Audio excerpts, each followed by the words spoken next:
Good day, and welcome to another episode of Throwing It Back with Sean Farrell. I am Sean Farrell. God is great all the time. All the time, God is great. And before we get into it, just had to take a little bit of a day off, to rest, recharge, and here I am back at it again. Cool. So today topic is going to be the Chief, Robert Parish.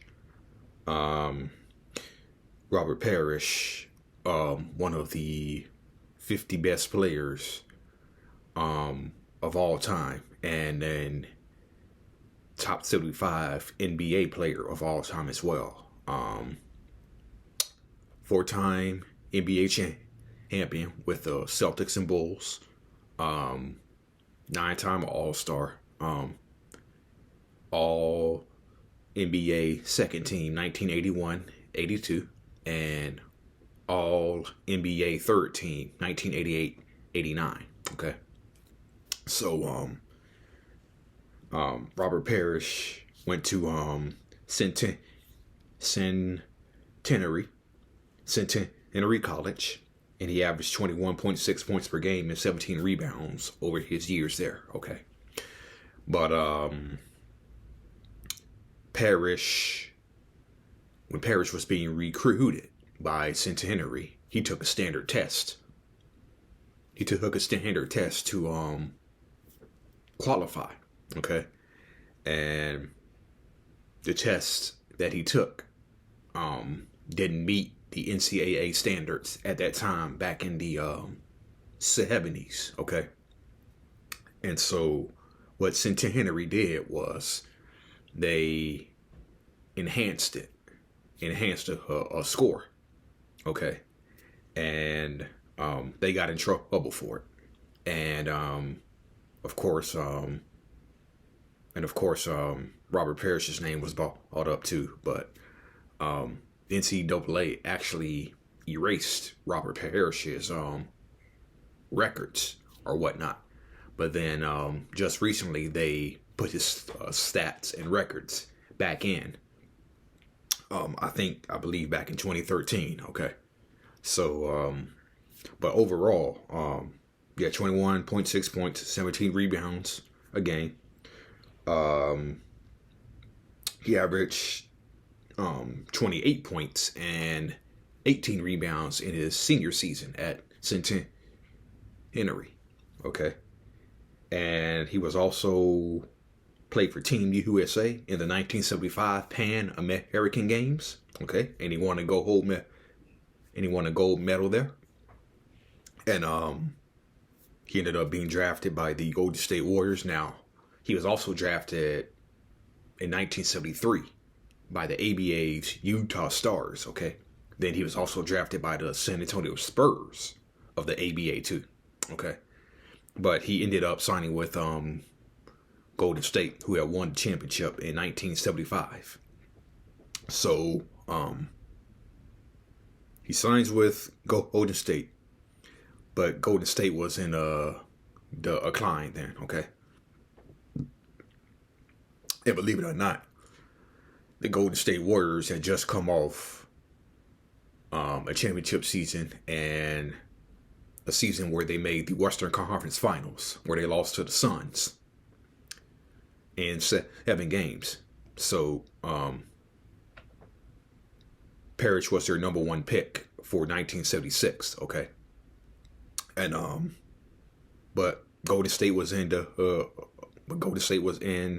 decline, and they were losing. So nobody remembers Parish Golden State because they were losing. The Warriors were in decline.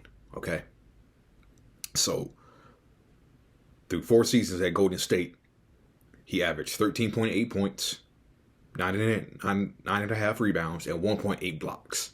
Okay. So on draft day 1980, and Robert Parish readily admits that he considered his NBA career over after 4 seasons because he was just fed up with losing.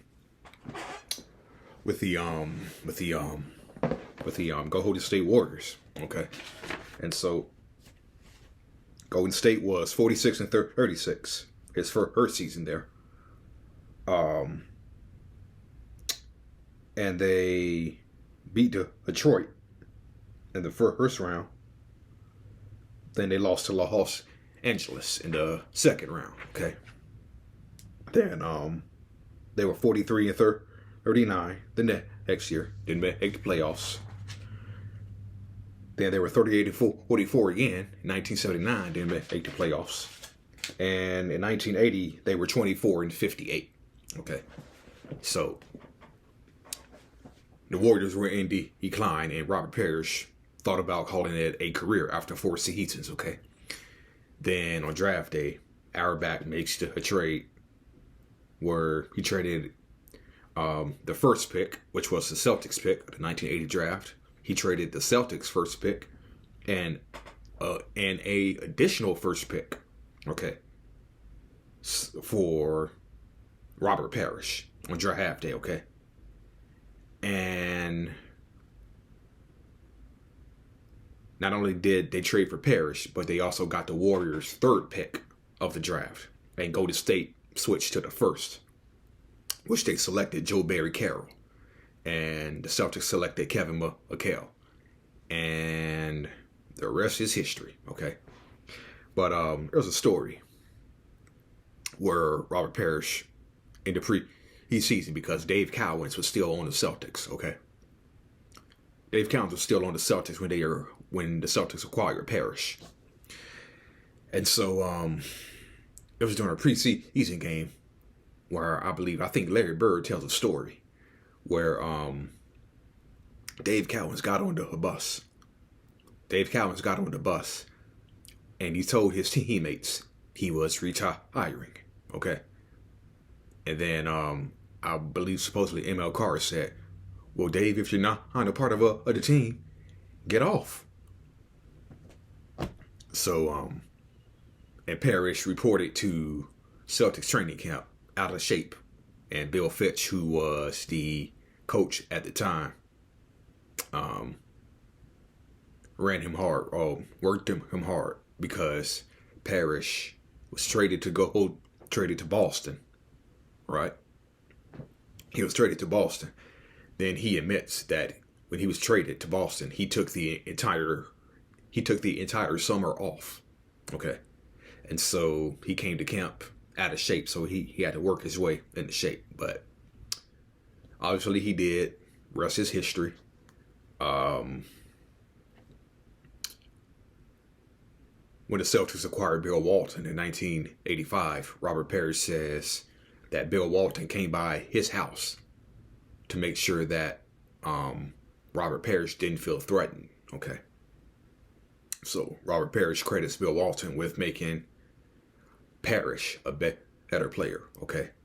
And Kevin McHale had to say that he was there for virtually. Parish was consistent and reliable. He rarely missed assignments on the floor. He was there for every practice. His consistency as far as regular season showing up was good. And so he never really sustained a major injury, okay? Over his 21-year career. Never really sustained a major injury. And he says he owes that to Clifford Ray. When he was drafted by the Warriors, he said Clifford Ray took him under his wing. And Clifford taught him about dieting, stretching, lifting weights. And he said Clifford Ray was doing all those things when it wasn't fashionable to do those things. And that's the reason why he was experiencing the longevity he is, because of his off-season regime. Okay. So he never really had a major injury during his time in the NBA. But most people don't remember. I didn't remember this about Parish, but Robert Parish, during the 1992-93 season, okay, he actually got arrested for having 5 ounces of marijuana, okay? and it was discovered by drug sniffing dogs in San Francisco. And then when the package was flown to Massachusetts, it was sniffed again. And so Robert Parish was charged with misdemeanor drug possession. Okay. He had 5 ounces. But he was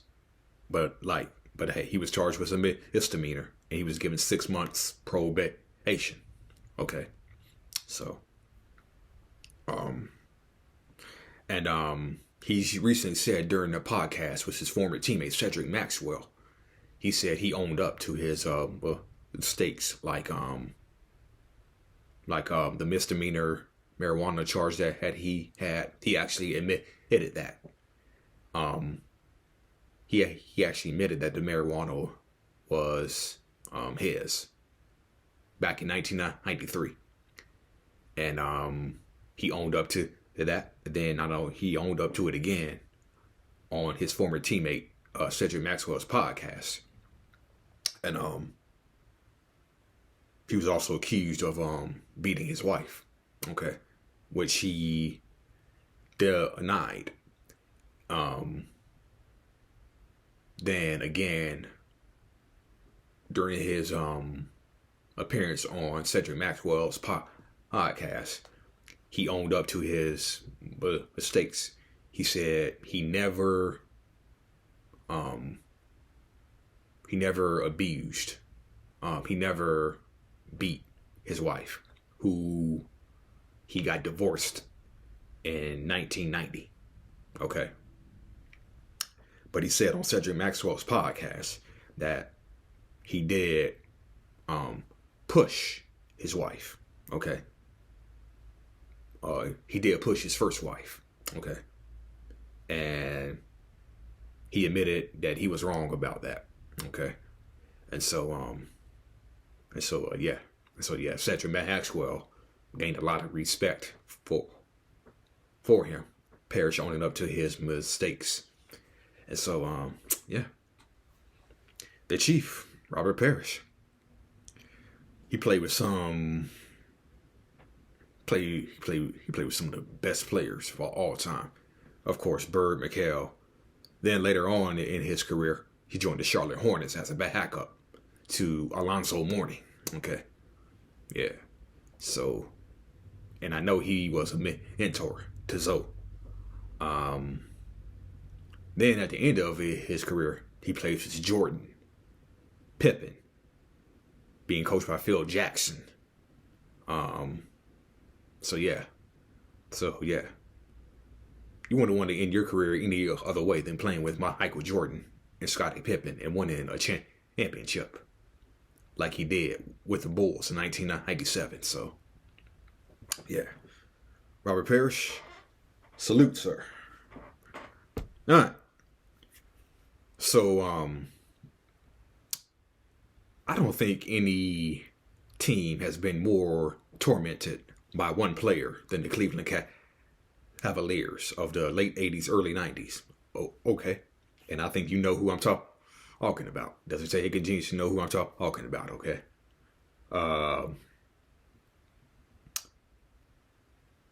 Between 1988 and 1994, the Bulls and the Cavaliers met in the playoffs 5 times, and Cleveland was 0-5. And they lost to the Bulls in 3 of those 5 matchups in the first round, 3 times. Okay? In three of the 5 matchups with the Bulls and Cavs, the Cavaliers lost in the first round to the Bulls 3 times. 1988, 1989, and 1994. Okay? 1992 was in the Eastern Conference Finals. 93 was in the Eastern Conference Semifinals. Okay? But we all know there is one person, one shot that can send a team in a downward spiral, okay? And it started in 1989, Game 5, okay? So, Craig Elo, the Bulls led 99-97. Craig Elo hit a layup that supposedly won the game for the Cavaliers, okay? And if you remember in The Last Dance, Lenny Wilkins put Craig Elo on Jordan, okay? And Ron Harper tells a story about how he told Lenny Wilkins he's going to guard Jordan, okay? And then Lenny Wilkins said, no, Craig Elo. And then Michael Jordan said that was a mistake because the guy who played me the best was Ron Harper, okay? And so they inbound the ball to Jordan. Jordan had serious hang time back then. Hits the shot and Bulls win. That basically started the Bulls dynasty. Even though not yet, it got them down the right road. Okay. So, but Cleveland had been eliminated the year before. In the first round by Chicago, and it happened again in '89. Then Chicago went to 55-27 the next year, while Cleveland fell to 42-40. Okay, in 1990, and along the way, Jordan scored 69 points against Cleveland. Okay, and a overtime win against the Cavaliers. Okay, and then there was the 1992 NBA playoffs, okay?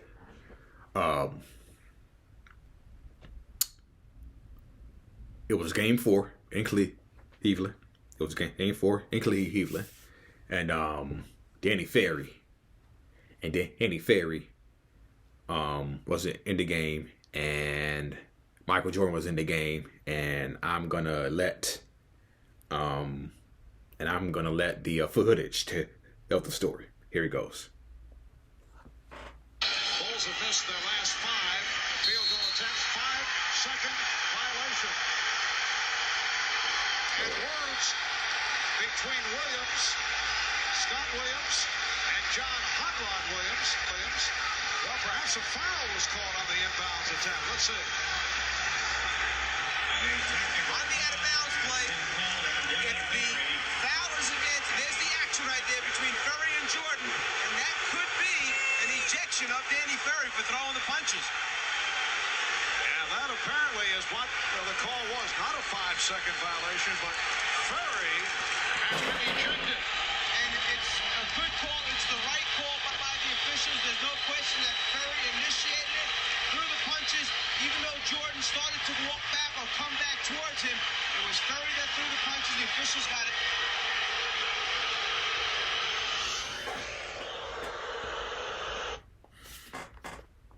Yeah, so Danny Ferry two-piece Michael Jordan. And if you watch the footage, the entire Bulls bench was about to come out and get him, man. The Bulls were about to come out and get him, okay? So that was game 4, okay? And so, hang on. So he cut the back door. Okay. So, the Cavaliers went on to win game 4, okay? But the Chicago Bulls did not forget that Danny Ferry, pow, pow, Michael Jordan. They didn't forget that, okay? And so Stacey King tells a funny, but I believe somewhat true story about the hit that the Chicago Bulls had on Danny Ferry. Okay. So, Danny Ferry gets ejected for punching Jordan, and he's ejected. And Stacey King told kind of like a funny story, because if Danny Ferry had stayed in the game, the Bulls were going to get him in game 4. So he said that the Cleveland Cavaliers knew that going into game 5. And the Cavaliers didn't play Danny Ferry for pretty much the whole game, okay? And Danny Ferry came in garbage time, all right? So Danny Ferry comes in garbage time. And Stacey King was like,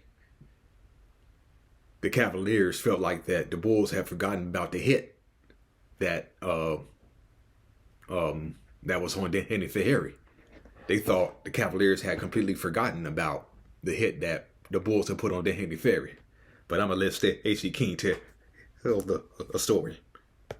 So he cuts back door, and Will Perdue had the first shot at him and passed on him. And so I'm on the other side. I think I was guarding Hot Rod Williams, and I cut off Hot Rod Williams because I was the only one that could catch him.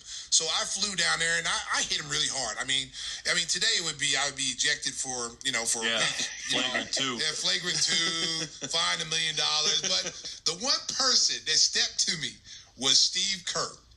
Steve Kerr got in my face and was just like, that's Bush League, blah blah, just cursing at me, right? And I looked at him. I said, man, if you don't get out of my face, I'm gonna choke you. And he just kept on. I grabbed him by the throat and I started to squeeze him, and then they separated. When he threw elbows and stuff, it was. I don't think he was intentionally doing it because I got to know Danny pretty well. I think he was just clumsy and slow white guy that, he played at Duke and that made his career. But he's a really good dude. So he cuts back door and at the end of that was Craig Elo talking about Danny Ferry. Okay. That was Craig Elo talking about Danny Ferry. Okay. And so So Stacey King took revenge on Danny Ferry by himself.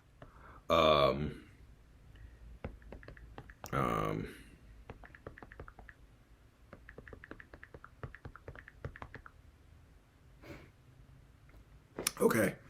So the Warriors were the Warriors. I got off a trap.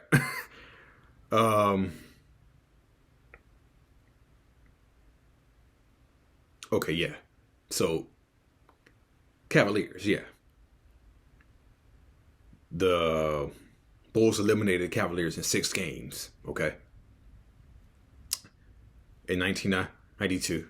And so they come back in 93 in the Eastern Conference semifinals.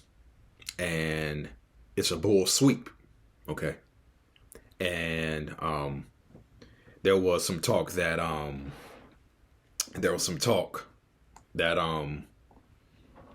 Cleveland, who had acquired Gerald Wilkins before the season had started, there was some talk that Cleveland bought in Gerald Wilkins to be the Jordan stopper, okay, and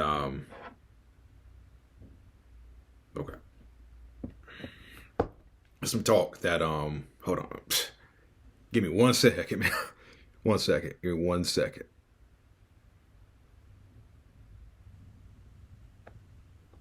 Okay.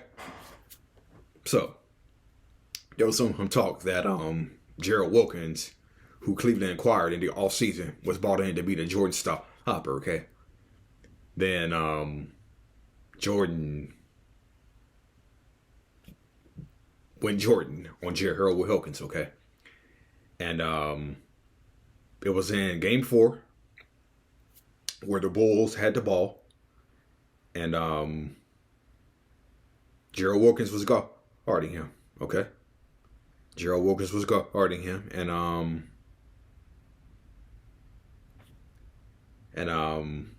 it seemed almost similar to 1989. Okay, but nonetheless, the ball's inbounds to Michael, who's being guarded by Gerald Wilkins. Okay. Gerald Wilkins knocks the ball away from him. Michael Jordan recovers. And Michael Jordan takes a couple of dribbles, fades away over Hot Rod Williams and Gerald Wilkins, and hit the shot. Then not only did he hit the shot, when Jordan hit the shot, he also put his hands up like this, as if to say, I own you, Cleveland. Okay? I own you, Cleveland. And so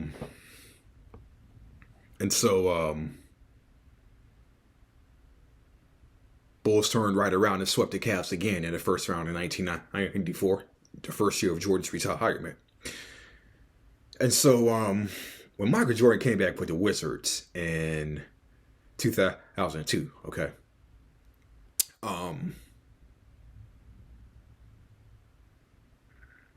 he wasn't a Michael Jordan of old, but Michael Jordan could still beat you with his brains, okay? He didn't have the leaping ability that he had in Chicago. So he was more of a floor player, but he could still occasionally dunk from time to time.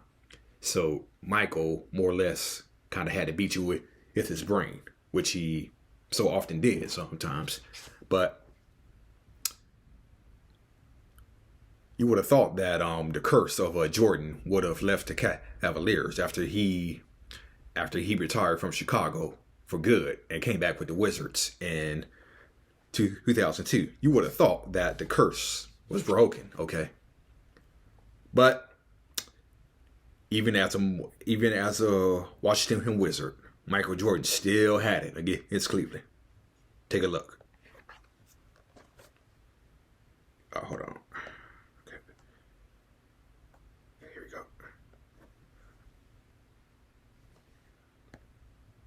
1 and 6/10 seconds left. Wizards need the bucket for the win. Jordan the jumper. Got it. He got it at the buzzer. Jordan does it to Cleveland again. Can you believe that? Jordan is the Cavalier killer. In no time. What a shot by the greatest player of all time. Enough time to bounce that ball, set his feet underneath him, and bury, as you call it, the daggers. Our subway player. Let me tell you something, man. When you hit a game-winning shot, and about 75 to 80% of the crowd is cheering, you know Cleveland is a Michael Jordan fan.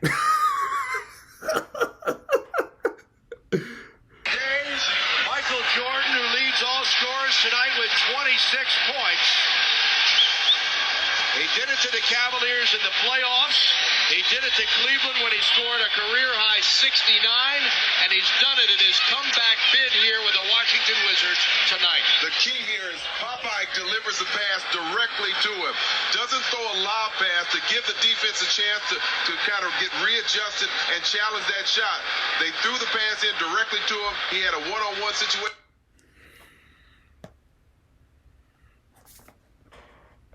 Yeah, so even as a Wizard, Jordan still had it against Cleveland. Okay.